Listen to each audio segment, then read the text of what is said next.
Public safety assume lead responsibility of this horrific murder of 19 innocent child and 2 adults. Our goal today is to provide the parents, the community of Uvalde, the public, as much information as we can on where we are on the investigation.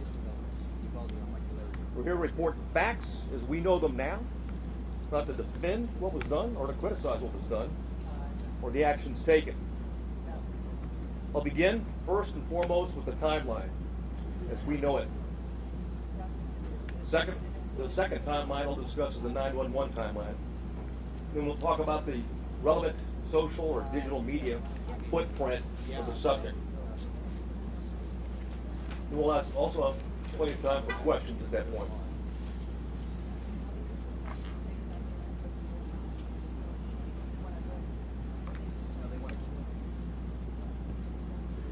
At 11:27, we know from video evidence, 11:27, the exterior door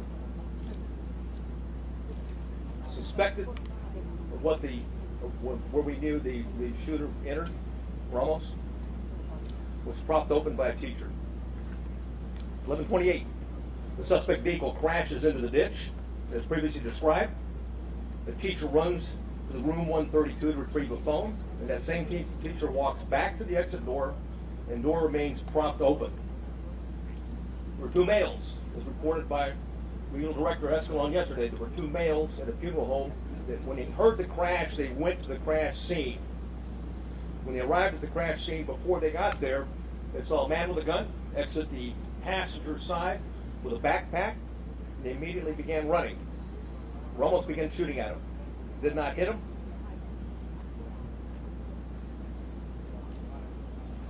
One of the males fell when he was running. Both males returned to the funeral home while they're running. And then again, we see through video, teacher reemerges inside the school in panic and apparently calls 911. 911 call at 11:30. If there was a crash, man with a gun. 11:31. The suspect reaches last row of vehicles in the school parking lot.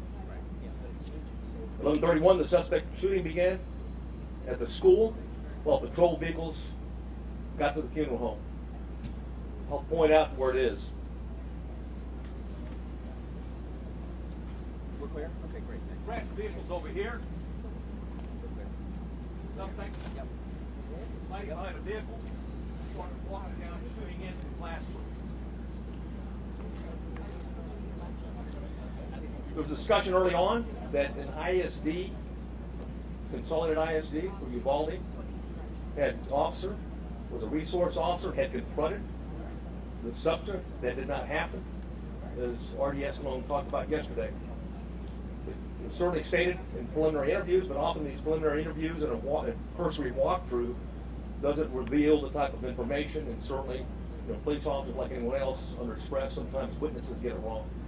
But the bottom line is that officer was not on scene, not on campus, but had heard the 911 call with a man with a gun, drove immediately to the area, sped to what he thought was the man with a gun, to the back of the school, what turned out to be a teacher, and not the suspect.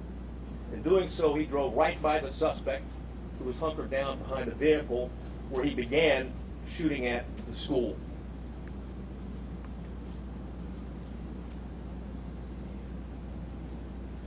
At 11:31, the suspect shooting in between the vehicle is when it began while the patrol vehicle gets to the funeral home.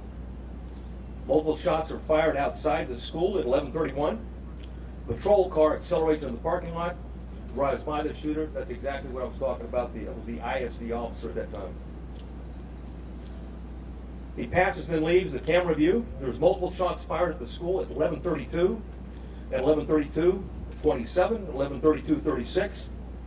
At 11:33 is when the suspect entered the school at the door that I'm pointing to now. At 11:33, the suspect begins shooting into room 111 or 112. It's not possible to determine from the video angle that we have at this point in time. We do know this, that he shot more than 100 rounds based on the audio evidence at that time, at least 100 rounds. He entered at 11:33, or 11:33 he started shooting in the classrooms, 111 and 112. At 11:35, 3 police officers entered the same doors the suspect entered. All 3 of those police officers worked for the Uvalde Police Department. They were later followed by another 4, a team of Uvalde police officers, 3, and also a county deputy sheriff. So a total of 7 officers were on the scene. The 3 initial police officers that arrived went directly to the door, and 2 received grazing wounds at that time from the suspect, while the door was closed.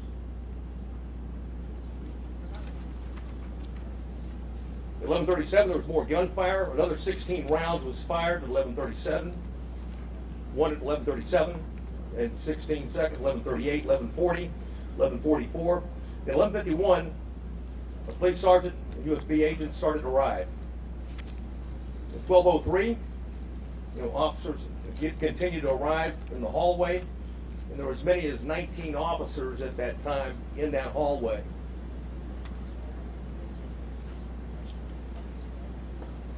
At 12:15, we know that BORTAC members arrived. Not the entire BORTAC, but members of BORTAC, along with Shields. At 12:21, the suspect fired again, was believed to be at the door. At 11:21, law enforcement moved down the hallway. At 11:50, they breached the door using keys that they're able to get from the janitor, because both doors were locked. Both of the classrooms that he shot into were locked when officers arrived. They killed the suspect at that time. And now I'd like to go over the 911 timeline.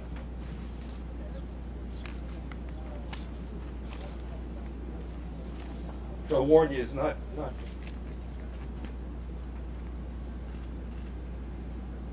it's better that I read it than you listen to it.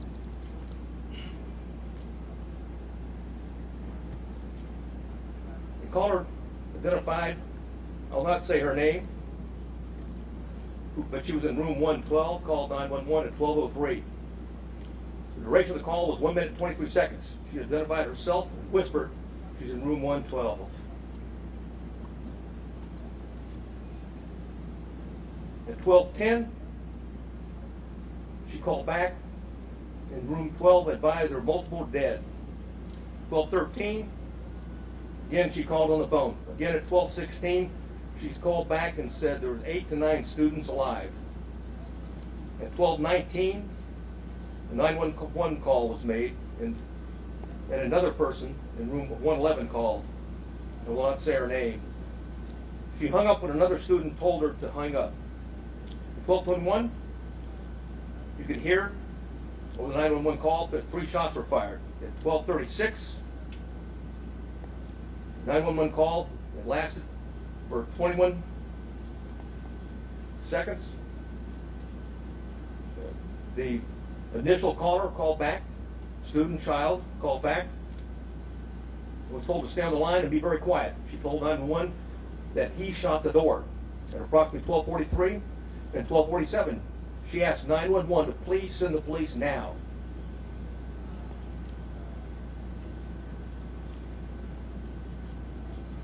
At 12:46, she said that she could hear the police next door.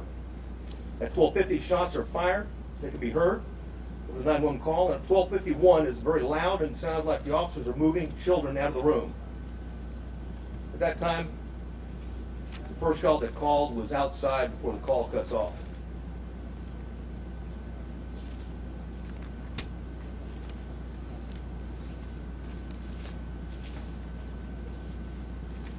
Additional information that we have is that there are 58 total magazines at the school related to the crime scene. 11 of those magazines were inside the school. 3 were on the suspect's body. 2 in room 112, 6 inside room 111. 5 were on the ground, 1 was in the rifle. There were 32 magazines outside the school, but on school property. 1 just outside the school building, and 31 in the suspect's backpack that he did not take into the classrooms with him. There's 15 magazines at the crash site. There were 2 magazines at the suspect's residence for a total of 60 magazines.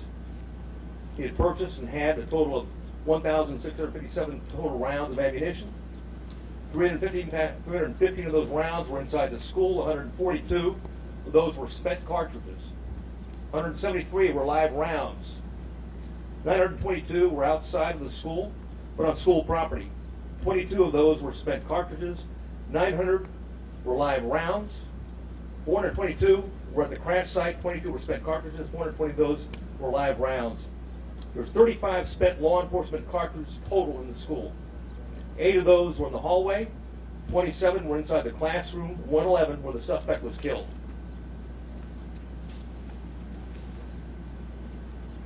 I mentioned that I'm going to go over quickly a digital timeline. One of the things we talked about early, and I want to correct something that was said early on in the investigation, is that he posted, on Facebook publicly that he was going to kill that he was going to shoot his grandmother. And secondly, after that he was going to, that he had shot her, and then third, that he was going to go shoot up a school. That did not happen. It was actually on a message. It was a Facebook application, messenger application to somebody else that he had a conversation with.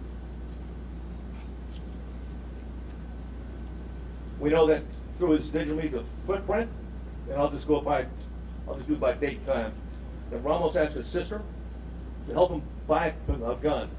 She flatly refused. That was in September of 21. I'll avoid some of these and get to he had Instagram, a 4-group chat, and it was discussed that Ramos being a school shooter. That was on February 28th of 2022. On March 1st of 2022, there was an Instagram he had with 4 people. It was a chat. He discussed him buying a gun. On March 3rd, 2022, there was another 4-person chat. Quotations, word on the street is you are buying a gun. Ramos replied, just bought something. RN.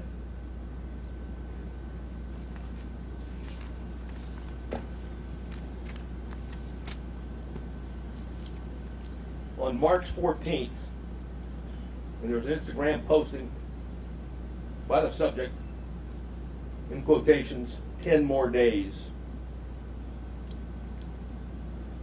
The user replied, are you going to shoot up the school or something? The subject replied, no, and stop asking dumb questions and you'll see.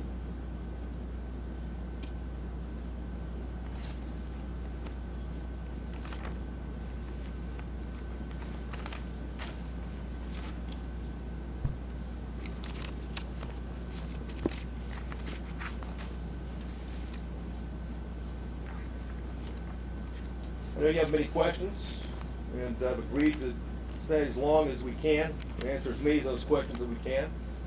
If I can't answer it because we don't know definitively right now, I'll simply say that. And it continues to be a preliminary investigation. There's, literally, certainly over hundreds of interviews have been conducted, will continue to be conducted, and there's thousands of leads that be pursued, not consecutively, but concurrently. And thanks to our federal and local partners, and I do want to mention behind me, we've got the FBI Special Agent in charge. We also have an ATF Special Agent in charge, or ASAC, and of course, who else do I got behind? But the Texas Rangers, if there's any specifics that I haven't covered that I might need their particular support on. I do want to cover one thing quickly, though, before I go to questions, and that's some of the questions that we received, that we have already received. And one of those is going around now that in fact, the subject had been one of the 2 arrested by the Texas Rangers and the local police back in 2018. That's not the case. He was not one of the individuals. In fact, we have found no links, associations, relationships in that investigation. Clearly, it was a threat. It was back in 2018. 2 juveniles were charged with attempted or conspiracy to commit capital murder. There's no question that we thought, and we had evidence, and certainly the district attorney agreed, that these juveniles, one 13, one 14 years old, was a threat to Uvalde, and there was a discussion at that time, even the senior year of the one that was 14 years old, which would make it 2022. However, it was not the subject.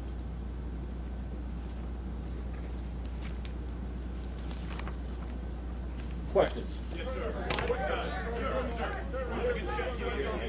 Huh? Okay. Oh, yeah. Oh, one thing I want to say, one thing I failed to say is that when we're done, we have Tony Pena with us. He's going to translate into Spanish, okay, what the answers and the questions are afterwards.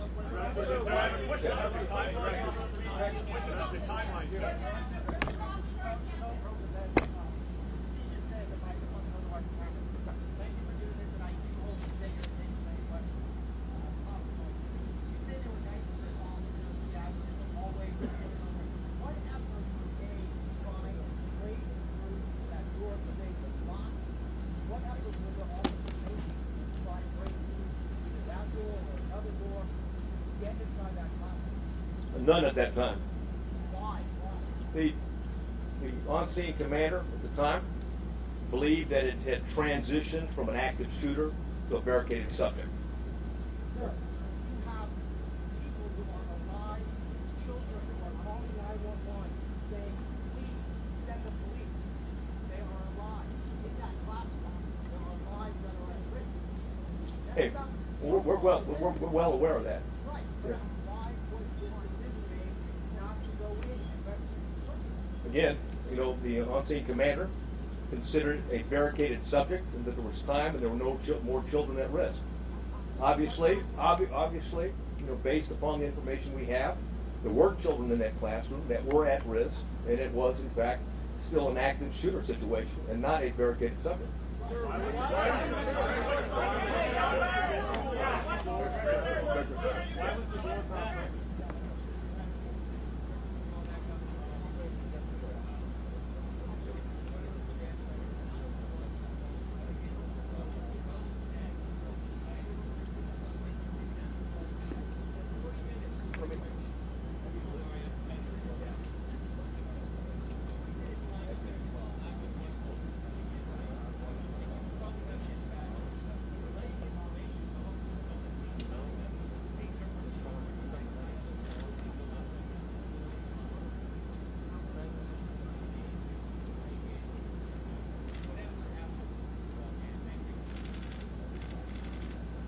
The question simply is this: it was a 40-minute gap, and if the 911 operators were aware that children were alive in that classroom, why weren't officers notified of that? And if that's the case, why didn't they take action?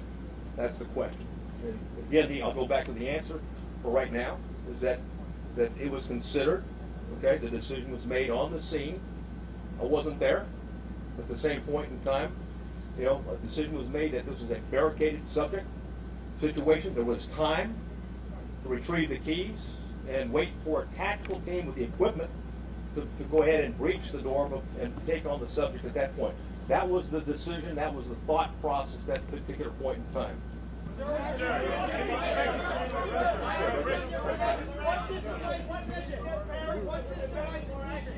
What?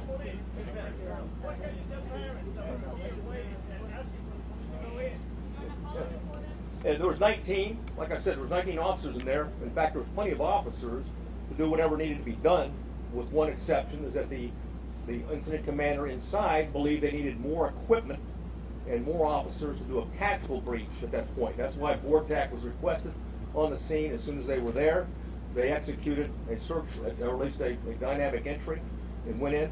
And of course, that was not the quote. That was not the quote 57.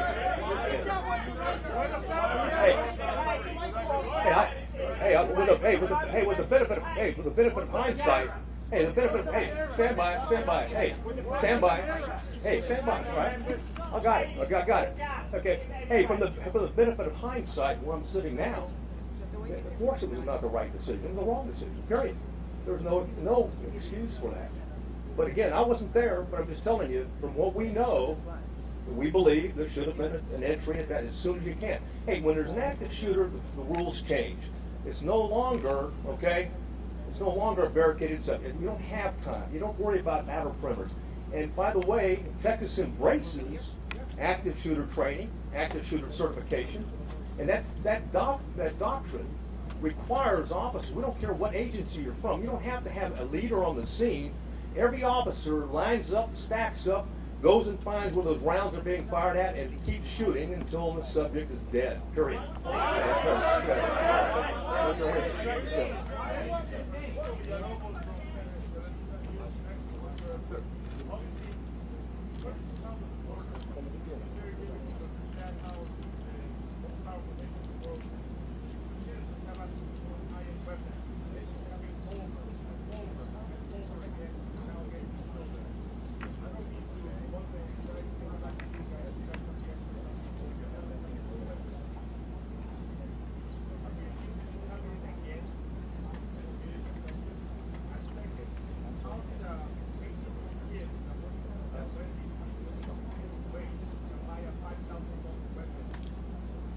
Well, after the last, he used a debit card first, but to your point, it's very expensive, and a debit card is not a credit card. It means he had money in the bank. So why and how is being looked at right now. And I'll tell you this, hundreds of more, thousands of more leads are being looked at right now because we haven't answered all the questions. We haven't gotten into the why. Okay, we know the individual was also into cyber gaming in that regard, and group gaming in that regard. So we've got a lot of questions are out there. We're seeking answers, but we've got an obligation. We'll continue to update you when we find something out. Hey, Tienes que ponerlo para allá. Fer, para allá. No, espera que está Fernando ahí. No, Fer, no, es así. the Border Patrol agents, the BORTAC agents that were in the building, didn't line up. They're part of the 19 that I talked about, and the entry team, ultimately the entry team that went in. But I can tell you that they were told, just as like as any other officer was told, and others, even command staff that came on board, is that the incident commander at the time was believed that in fact it was a barricaded subject, that we had time, there was no kids at risk.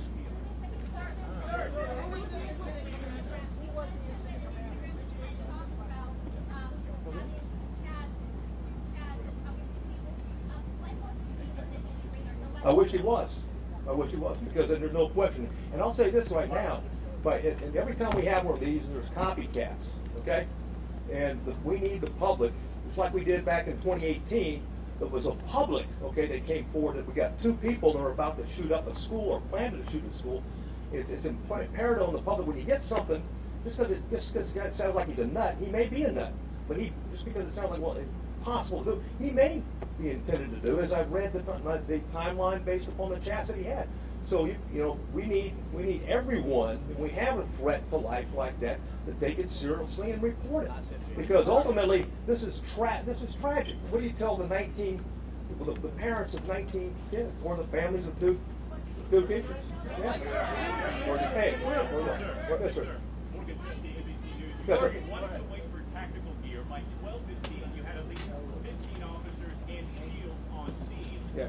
Yet you did not reach the door until 12:15. Hey, but like I've said it before, is that, well, first of all, when it comes to an active shooter, you don't have to wait on tactical gear. Plain and simple, you've got an obligation. What I know now, okay, absolutely, it was an active shooter, because you can transition. Keep in mind, in the doctrine, okay, of active shooters, you can transition from an active shooter situation to a barricaded subject or a barricaded with hostage subject.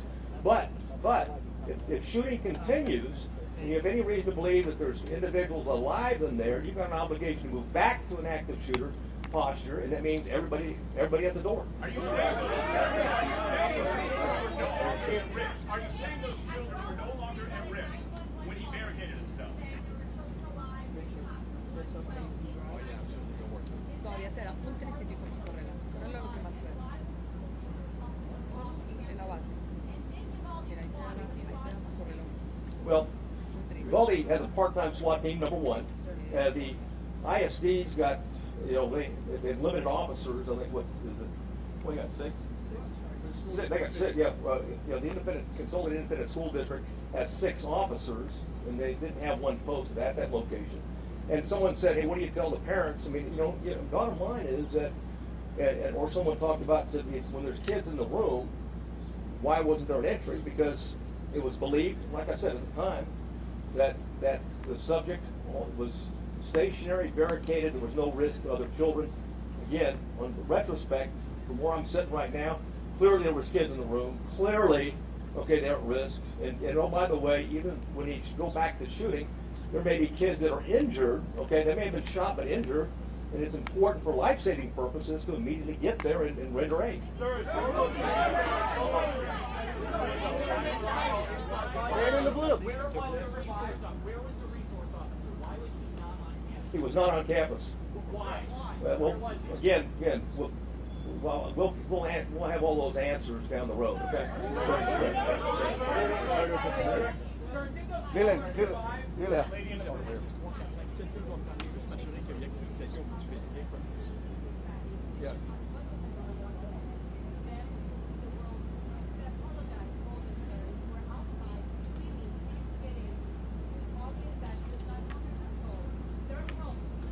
Oui, je t'entends bien. Merci beaucoup de me répondre. Je suis certain que j'aurais bien fait.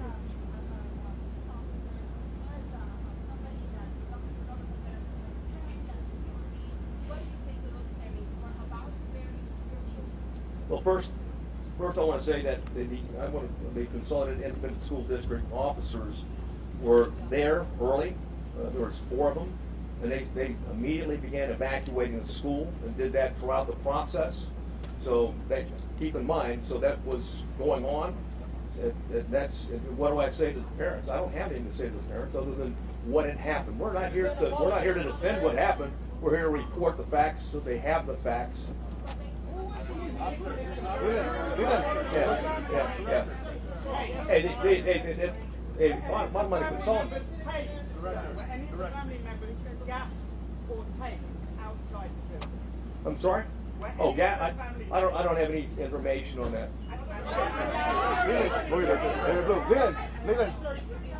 Oh, one second though. However, we did review what DBS officers arrived on the scene, what they did, and looked at those instances. You know the parents of the children who died are watching right now. And they're hearing you say Oui, on en sait beaucoup plus. that not everything that could possibly have been done as humanly fast as it could be done was done. Are they owed an apology from somebody in the commander and the If I thought it would help, I would apologize. But let me say this. Hey, let me say this. When you go back to the timeline, again, I want to go back and I'm not defending anything, but you go back to the timeline. There was a barrage. Hundreds of rounds were pumped in 4 minutes. Okay, into those 2 classrooms. Then anything else, any firing afterwards was sporadic, and it was at the door. So the belief is that there may not be anybody living anymore, and that the subject is now trying to keep law enforcement at bay or entice them to come in to suicide by contact. I understand that. I've reported that.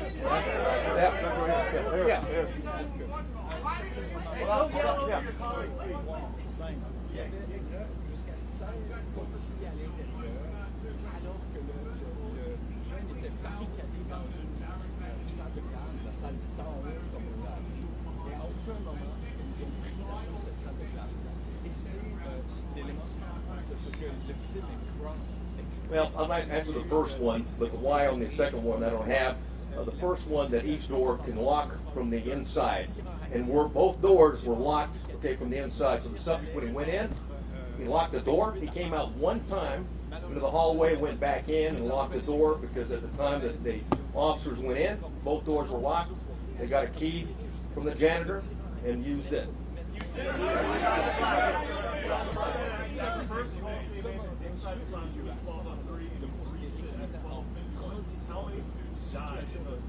I don't have that answer. We're looking at it right now. Il a fait le récit d'appel 911, de message sur 911 par des enfants qui appellent les policiers à l'aide. Les policiers viennent nous aider. Les policiers prennent d'assaut la classe. Les enfants le demandaient, je disais. On entendait l'officier McGraw faire des pauses et être tout soudain. Et lui, il a dit lui-même d'ailleurs, c'est plus facile de lire ces commentaires-là que de les entendre. Si vous les entendiez, ça vous arrache. Yeah, thanks a lot. Donc, à ce moment-ci, il reste encore un certain nombre de questions. cuando dicen cada hora tantos Forget how I'm doing, what's up, parents, y eso explicado en empaques. those children. Forget about me, sometimes we are, or officers and stuff like that, we take an oath to uphold the law and protect people. And anytime something's tragic like that, we want to know why it happened and if we can do better next time. It's the bottom line. And call it like it is. And it's tragic. Quite frankly, I mean, there shouldn't have been anybody. You know, ideally, we've been able to identify this guy as a suspect and address it before he even thought about attacking, you know, on the 24th.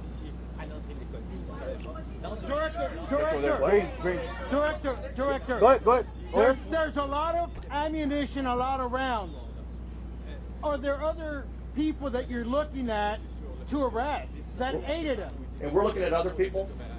Absolutely. Anybody who's been in contact, we're looking at anything. Links Association, you know, people that may have known something, and we'll continue, and may have been involved in some chat room gaming along with them. So there's nobody that we're not going to talk to and look at. And it's certainly, I can assure you that this district attorney is very proactive and very concerned about this, and that if any evidence that we bring to her that someone was an accomplice or an enabler or didn't do what they should have done, if it's in violation of law and it meets the probable cause standards, I have no doubt that she'll take care of business just like she did back in 2018 when we had 2 juveniles plot a capital murder at the school. We're going to find it. Well, 911 calls at 12:10, 12:13, Yes. 12:16. Shooter wasn't killed until 12:50. Any of those 911 callers survived? yes. And all of them. I can't tell you that with certainty, but more than one survived. Hey, I'm sorry, what?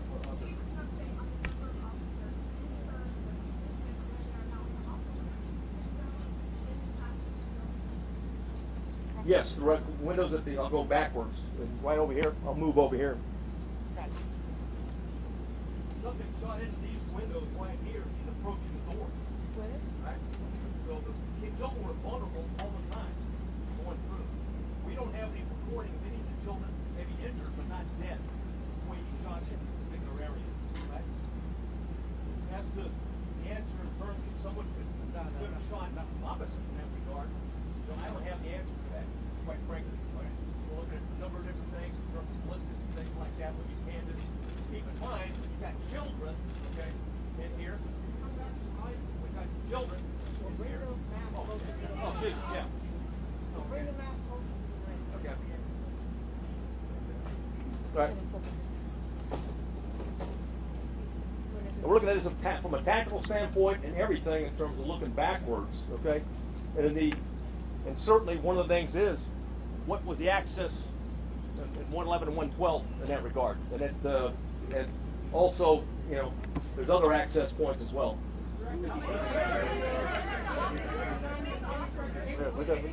Hold on. Let me say one thing. One thing I didn't point out, okay, is that when we've got him going into these rooms, right here's the Jack and Jill restroom between. So not unlike Santa Fe, the classrooms are separated, but they're really connected. So you can move back and forth between those 2 classrooms. Yes, sir. Yes, sir.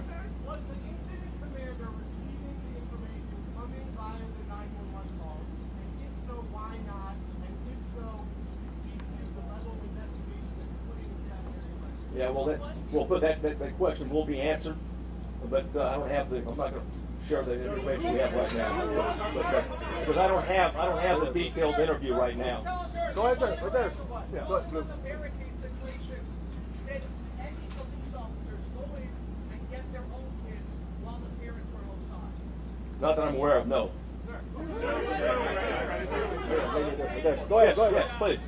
How many children called 911 and those were attached? Did any of those children die? I know for 2 for certain did, and those 2 did not die. Why was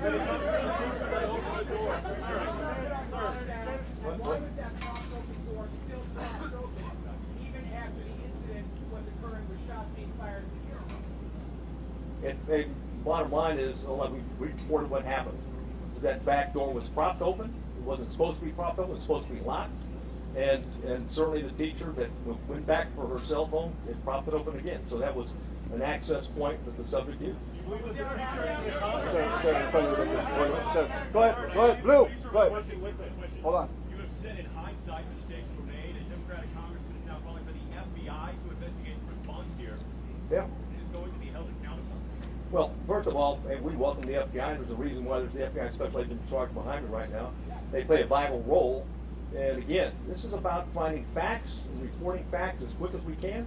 It's not about trying to defend, or it's not about trying to assess or even be hypercritical. It's about the facts and sharing whatever we learn on the facts as quick as we can, and be as transparent as we can. You know, okay, the media, but more importantly, the parents and the public, the citizens of Uvalde. Okay, go ahead, Blue. Go ahead. Hold on, sir. Hold on. The chief of police, the Consolidated Independent School District, is the incident commander. It's his school. He's the chief of police. Okay. Yeah, again, I'm not going to discuss this one. But there's an ongoing criminal investigation. Is that teacher being investigated and working with the I'm not going to get into that. Matt, go ahead. Yeah, man.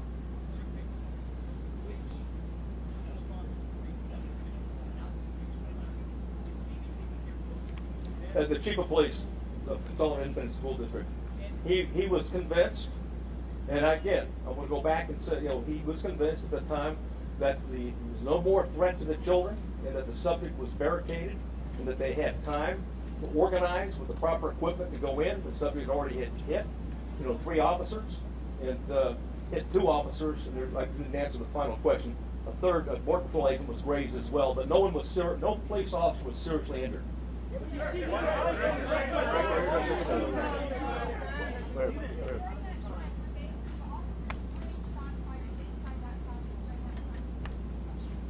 Yes, they did. He shot, and I went through the timeline before, where he continued to shoot, and periodically, sporadically. The last, I think I already gave you the timeline. I'm sure I went through it, but the last time that he shot right before the entry, okay, was he shot at 12:21. So. At the officers or at the children? No, not the children. Okay, well, we don't know yet. We believe it was at the door, is what he fired at. Go ahead, right there. Yes. Hold on.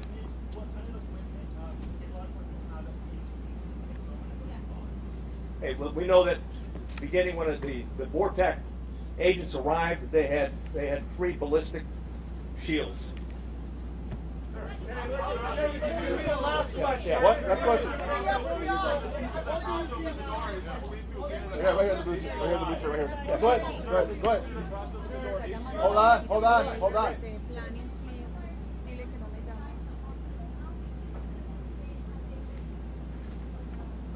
I don't know.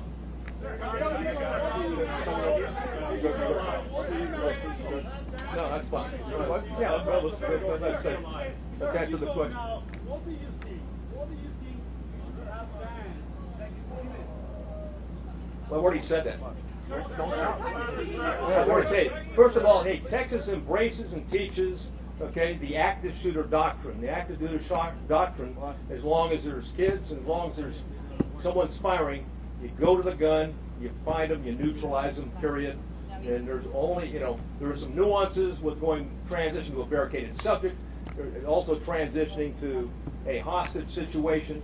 And of course, the decision at the scene was that this is still a barricaded subject that did not go back to an active shooter situation. Go ahead. Yeah. The police chief, and why isn't he here to take our questions? Well, because I'm here to address the latest timeline and facts that we know. You're certainly welcome to reach out to them. Yeah.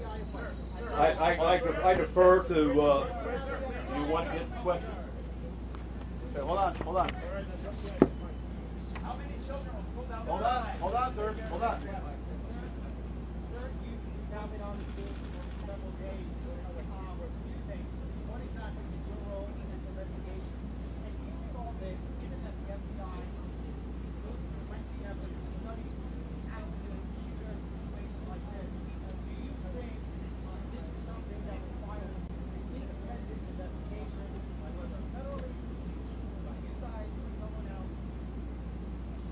Thank you for the question. So my name's Oliver Rich. I'm the special agent in charge of the San Antonio division. First, I want to say I understand there are a lot of questions and there's a lot of frustration in the public, and our heart goes out to the families and the victims of this tragedy. I will say our role here remains the same. We are here to assist in this investigation, to provide the support to the community to the best of our ability. We've had 200 people here for over 4 days. We have people working all across the country to support this community and to support this investigation. We are continuing in that vein. We have victim specialists here working with people in the community, and we will continue to do that.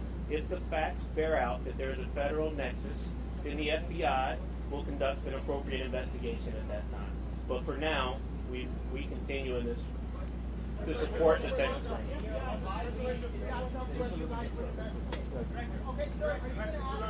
How many more questions? Two more questions. Two more questions. Guy in purple. Okay. Yes. Uvalde Police Department, Uvalde Police Department posted in February 2020 that they familiarized themselves with the school and did the training to do just what they were supposed to do. How come they were not in lead, or their commanding officer was not in lead when they were familiarized with this training, and they should have done what they were posting on Facebook they were doing? Who dropped the ball? Yeah, I don't have the answer to that question. Okay, last question. Right the Grayson. Right the Grayson. Yeah. Go ahead. President Biden will be here on Sunday. Your thoughts on that? Do you have a message to the president? Yeah, welcome here. Welcome to Texas. And this community has been hit hard. And I think it's noble that the president's going to be here to recognize the pain and suffering that this community is going through. And I think that's what leadership is. That's why Governor Abbott's here. That's why we think leaders go to where the problem is. And right now, the problem's in Uvalde, Texas.